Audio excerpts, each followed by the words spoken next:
একদিকে আজ ঈদ উপলক্ষে ঈদের অনুষ্ঠানে গিয়ে মুখ্যমন্ত্রী এবং শাসক দল তৃণমূল কংগ্রেসের তরফ থেকে যেমন ইসলাম ধর্মাবলম্বী মানুষকে আশ্বস্ত করা হচ্ছে এবং তারই সঙ্গে পরবর্তী নির্বাচনে তারা যেন তৃণমূল কংগ্রেসের পাশে থাকেন এই আহ্বান তাদের জানানো হচ্ছে, আরেকদিকে মোথাবাড়িতে হিন্দুদের ওপরে আক্রমণকে কেন্দ্র করে বিজেপির তরফ থেকেও কিন্তু একটা জনমত গড়ে তোলার চেষ্টা করা হচ্ছে। হিন্দুরা যাতে একত্রিত হয়, হিন্দুরা বিপন্ন, এরকম একটি বার্তা সামনে রাখা হচ্ছে। তারই সঙ্গে বিজেপির তরফ থেকে এই চেষ্টাও করা হচ্ছে যে এর পরিপ্রেক্ষিতে রামনবমীর দিন যেন একটা বড় মিছিল দেখতে পাওয়া যায়, হিন্দুরা যাতে সেখানে একত্রিত হন, সবাই মিলে যাতে রাস্তায় নেমে এসে মিছিল করেন, সেই রকম একটা বার্তা জনমত তৈরি করার চেষ্টা কিন্তু বিজেপির তরফ থেকেও দেখতে পাওয়া যাচ্ছে। এই মুহূর্তে বিজেপি স্লোগান দিচ্ছে তোমার বাড়ি আমার বাড়ি মোথাবাড়ি। আপনি বিরোধী দলনেতা শুভেন্দু অধিকারীর যে কোনো সোশ্যাল মিডিয়া হ্যান্ডেলে গেলে এখন এই স্লোগানটা দেখতে পাবেন, তোমার বাড়ি আমার বাড়ি মোথাবাড়ি। এবার এই স্লোগান এর আগে পশ্চিমবঙ্গের মাটিতে বহুবার বহু রকম ভাবে ব্যবহৃত হয়েছে।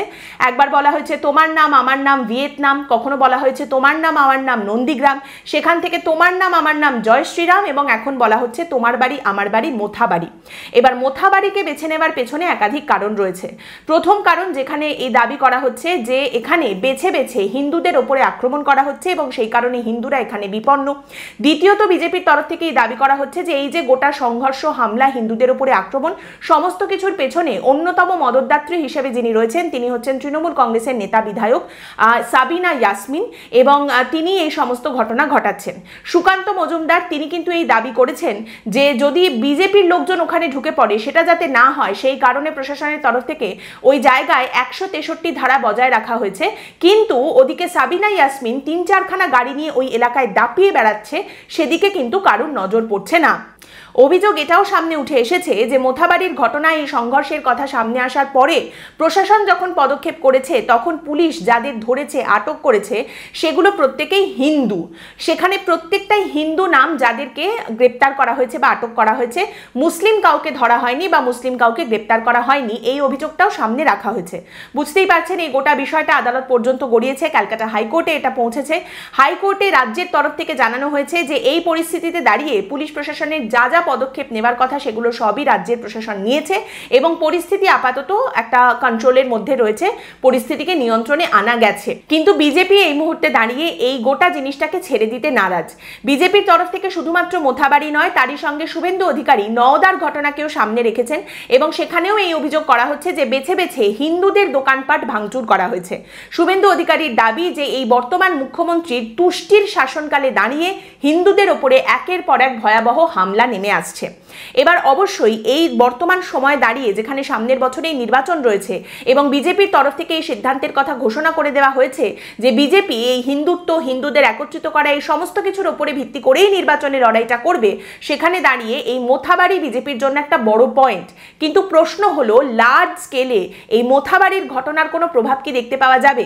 দেখুন, ইমিডিয়েট যে প্রভাবটা দেখতে পাওয়া যাবে, সরাসরি এই মোথাবাড়ির ঘটনার যে প্রভাব দেখতে পাওয়া যাবে সেটা হচ্ছে আরো বেশি করে বিজেপির তরফ থেকে মানুষের সামনে রাখা হবে যে রামনবমী কেন পালন করা উচিত, সমস্ত হিন্দুদের একত্রিত হয়ে রামনবমীর মিছিলে কেন যোগদান করা উচিত এবং সেখানে হিন্দুরা অসহায় নয় সেটা দেখানোর জন্য কি কি করা যেতে পারে সেসব কথা উঠে আসছে এবং সেক্ষেত্রে হাতে অস্ত্র নিয়ে মিছিল করার কথাও কিন্তু সামনে উঠে আসছে।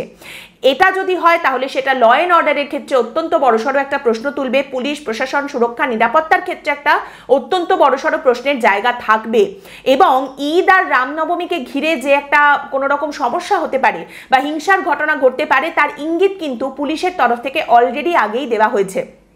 এডিজি দক্ষিণবঙ্গ সুপ্রতিম সরকার পরিষ্কার বলেছেন যে আমাদের কাছে গোপন সূত্রে খবর রয়েছে ঈদ এবং রামনবমীর সময় একটা নির্দিষ্ট মহল থেকে কিছু পরিকল্পনা করা হচ্ছে যাতে শান্তি বিঘ্নিত হয়, দুটি সম্প্রদায়ের মধ্যে সাম্প্রদায়িক সম্প্রীতি নষ্ট হয়, মানুষের ধর্মীয় ভাবাবেগে আঘাত লাগে এবং এক্ষেত্রে বেশ কিছু পোস্টার লাগানোর কথা আমরা জানতে পেরেছি যেগুলোর মাধ্যমে হিংসা বিদ্বেষ ছড়ানো হতে পারে।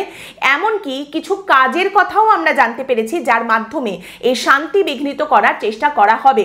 অন্যদিকে বিজেপির তরফ থেকে পরিষ্কার যেমন একজন নেতা বলছেন যে শান্তি বিঘ্নিত করার এরকম কোনো কাজকর্ম করার কোনো প্রশ্নই উঠছে না যদি না রামনবমীর মিছিলে তৃতীয় কোনো পক্ষ এসে আক্রমণ করে। সেক্ষেত্রে যে সনাতনী হিন্দুরা রামনবমীর মিছিলে অংশগ্রহণ করবেন তারাও কিন্তু ছেড়ে দেবেন না। আমরা প্রতিহত করব আক্রমণকে, সেখানেও যদি আমরা দেখি যে বিষয়টা থামছে না তাহলে প্রতিশোধের দিকে আমাদের এগিয়ে যেতে হবে, আমরাও কিন্তু চুপ করে থাকবো না যদি উল্টো দিক থেকে আক্রমণ আসে। আবার বিজেপির আরেক নেতা বলছেন আমাদের হাতে হাতে অস্ত্র রাখতে হবে, কিন্তু অস্ত্র মানে সেটা বোমা বা বন্দুক নয়। দেবী দুর্গা দশভুজা তার হাতে যেরকম অস্ত্র ছিল সেই রকম ত্রিশূল, খাড়া, এই সমস্ত কিছু আমাদের হাতে রাখতে হবে। আমাদের মিছিলে আসতে হবে, মিছিলে আমাদের হাতে থাকবে ঝান্ডা, ঝান্ডার সঙ্গে থাকবে ডান্ডা। একদিকে যখন বিজেপির নেতা দিলীপ ঘোষকে প্রশ্ন করা হচ্ছে যে এই যে গোটা বিষয়টা এর মাধ্যমে উত্তেজনা ছড়াতে পারে, এই নিয়ে তিনি কি বলবেন, দিলীপ ঘোষ সেখানে বলছেন উত্তেজনা তো অলরেডি ছড়িয়ে দেওয়া হয়েছে এবং সেটা হিন্দুরা করছেন না। মালদা, মুর্শিদাবাদ, মেদিনীপুর টাউনে এই সমস্ত কাজ করা হচ্ছে। হিন্দুদের ভয় দেখিয়ে একটা ভয়ের পরিবেশ তৈরি করার চেষ্টা করা হচ্ছে। এটা তৃণমূল কংগ্রেস করছে যাতে হিন্দুরা ভয় পেয়ে ভোট দিতে না বেরোয়, হিন্দুরা একত্রিত হতে না পারে। আর হিন্দুরা যদি একত্রিত না হয় বা তারা ভোট যদি দিতে না বেরোতে পারে তাহলে ওদের জন্য ভালো, ওদের ভোট বেড়ে যাবে। এটা সরকারের দেখা উচিত। এখনই যদি হস্তক্ষেপ না করা হয় তাহলে পরিস্থিতি আরো খারাপ হতে পারে। আপনারা জানেন শুভেন্দু অধিকারী 6ই এপ্রিল, আগামী 6ই এপ্রিল রাস্তায় নামার জন্য ডাক দিয়েছেন। তার বক্তব্য, হিন্দুদের অধিকার রক্ষার দাবিতে সকলকে রাস্তায় নামতে হবে, তাই 6ই এপ্রিল তিনি মিছিলের ডাক দিয়েছেন। উল্টো দিকে মোথাবাড়ির ঘটনা যখন ঘটেছে, মুখ্যমন্ত্রী মমতা বন্দ্যোপাধ্যায় তখন দেশে ছিলেন না। দেশে ফেরার পর তাকে প্রথম দেখতে পাওয়া গেছে ঈদের অনুষ্ঠানে, ঈদের যে নামাজের মঞ্চ রেড রোডে, সেখান থেকে তিনি আবার বার্তা দিয়েছেন ইসলাম ধর্মাবলম্বী মানুষের উদ্দেশ্যে যে আপনারা ভয় পাবেন না, গোটা সরকার আপনাদের পাশে আছে, আপনাদের সঙ্গে কেউ কিছু করতে পারবে এরকমটা ভাববেন না। মুখ্যমন্ত্রী মমতা বন্দ্যোপাধ্যায় তাদের আশ্বস্ত করেছেন, তারই সঙ্গে তারা যেন ভোটে তৃণমূল কংগ্রেসের পাশে থাকে সেই বার্তাও দিয়েছেন। তারই সঙ্গে দেখুন এই মোথাবাড়িতে কি ঘটনা ঘটেছে বা নওদায় যে গোষ্ঠী সংঘর্ষের খবরগুলো উঠে আসছে সেগুলো সম্পর্কে মুখ্যমন্ত্রী অবগত নন, এটা নিশ্চয়ই নয়, তিনি নিশ্চয়ই এইসব খবরগুলো পেয়েছেন। কিন্তু খুব ইন্টারেস্টিংলি তিনি এখানে বলছেন যে আমি দাঙ্গা চাই না, এইটাই ওদের উদ্দেশ্য, দাঙ্গা কোনোভাবেই করবেন না।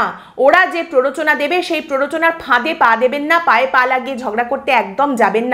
ওরা কিছু যদি বলে তাহলে মনে রাখবেন দিদি তোমাদের সঙ্গে রয়েছে এবং গোটা সরকার রয়েছে, এটা ভাববে না যে তোমাদের সঙ্গে কেউ কিছু করতে পারবে, কিন্তু ওদের ছোবে না, ওদের ছোঁয়া উচিত নয়। ওরা যদি কিছু করে তাহলেও ওদের ছোবে না, ছুলে ওদের গুরুত্ব বেড়ে যাবে। এবং খুব ইন্টারেস্টিং ও অদ্ভুতভাবে এই গোটা ঘটনা যা ঘটেছে সেখানে কিন্তু অভিযোগের আঙুল সিপিআইএম এবং কংগ্রেসের দিকেও উঠছে। একদিকে তৃণমূল কংগ্রেসের বিধায়িকা সাবিনা ইয়াসমিন, যার দিকে বিজেপি আঙুল তুলছে। সাবিনা ইয়াসমিন তৃণমূলের বিধায়িকা নেত্রী, তিনি বলছেন 27শে মার্চ পিডাব্লিউডি মাঠে মুসলিম ভাইদের জমায়েত করতে ডাক দিয়েছিল কারা? সোশ্যাল মিডিয়ায় এই ডাক দেওয়া হয়েছিল, তারপরে কিন্তু আমরা সাংগঠনিকভাবে জানিয়ে দিয়েছিলাম কোনো জমায়েত হবে না। কংগ্রেস এবং সিপিএম এর লোকজন এই জমায়েতের ডাক দিয়েছিলেন, তারা মুসলিম ভাইদের জমায়েত হতে বলেছিলেন এবং বিজেপির কিছু লোকজন সেটাতে সাহায্য করেছেন।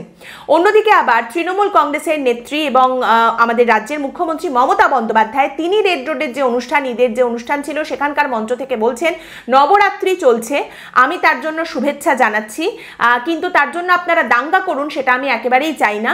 কোনো সাধারণ মানুষজন এসব করেন না, রাজনৈতিক দলগুলো এই কাজ করে। এবং অত্যন্ত লজ্জার কথা, দুঃখের কথা যে লাল পার্টি আগে ধর্মনিরপেক্ষতার কথা বলতো তারা এখন এসব করছে, সেই লাল আর গেরুয়া পার্টি এখন একসাথে হয়ে গেছে। হতে দাও, আমি একাই লড়বো, আমি একাই 100। এমনকি তার লন্ডন সফরের কথা তুলে এনে মুখ্যমন্ত্রী বলছেন রাম আর বাম একসঙ্গে টিকিট কেটে ওখানে গিয়ে আমাকে প্রশ্ন করছে আপনি কি হিন্দু? এবার এই কথাগুলো মমতা বন্দ্যোপাধ্যায় বলার পরে যখন আবার সুকান্ত মজুমদারকে এই পরিপ্রেক্ষিতে প্রশ্ন করা হচ্ছে, বিজেপির নেতা, এখনো বিজেপির রাজ্য সভাপতি সুকান্ত মজুমদার, তিনি বলছেন তৃণমূল কংগ্রেস তো দাঙ্গা করছে, আমরা বা অন্য কেউ কোথায় দাঙ্গা করছে? তৃণমূল কংগ্রেস দাঙ্গা করছে। আমি মমতা বন্দ্যোপাধ্যায়কে বলবো মোথাবাড়ির যে ঘটনা ঘটেছে তার ভিডিও সোশ্যাল মিডিয়ায় এখনো পর্যন্ত উপলব্ধ রয়েছে, আপনি সেগুলো দেখুন। যারা হিন্দু দেবদেবী ভগবান রাম সম্পর্কে অপশব্দ প্রয়োগ করছেন, দোকানপাট বাড়িঘর ভাঙচুর করছেন, আগুন লাগানোর চেষ্টা করছেন, সেগুলো আপনি দেখুন, তারপর সেগুলো দেখে মমতা বন্দ্যোপাধ্যায় বলুন। আসলে মমতা বন্দ্যোপাধ্যায় তোষণের রাজনীতি করেন, সিপিএমও তোষণের রাজনীতি করে, মমতা বন্দ্যোপাধ্যায় এবং সিপিএম একই সঙ্গে রয়েছে। দেখুন ব্যাপারটা হচ্ছে আমাদের রাজ্যের ভোটের অঙ্ক যদি আপনি দেখেন তাহলে নির্বাচনের ফলাফলের হিসেবে সিপিএম এখনো পর্যন্ত শূন্য, কিন্তু অভিযোগের আঙুল তোলার দিকে শাসক দল বা প্রধান বিরোধী দলের ক্ষেত্রে অভিযোগের আঙুল তোলার দিকে বা গালিগালাজ খাওয়ার ক্ষেত্রে সিপিএম যে এখন শূন্য নয়, সিপিএম যে এখনো পর্যন্ত এই জায়গাটায় অন্তত অনেকটাই এগিয়ে রয়েছে সেটা কিন্তু বলাই যায়। আজকের পর্ব এখানেই শেষ করছি। আপনাদের মতামত এই পর্ব সম্পর্কে অবশ্যই জানাবেন কমেন্ট করে। পরের দিন দেখা হবে অন্য একটি বিষয় নিয়ে আলোচনায়। ভালো থাকবেন।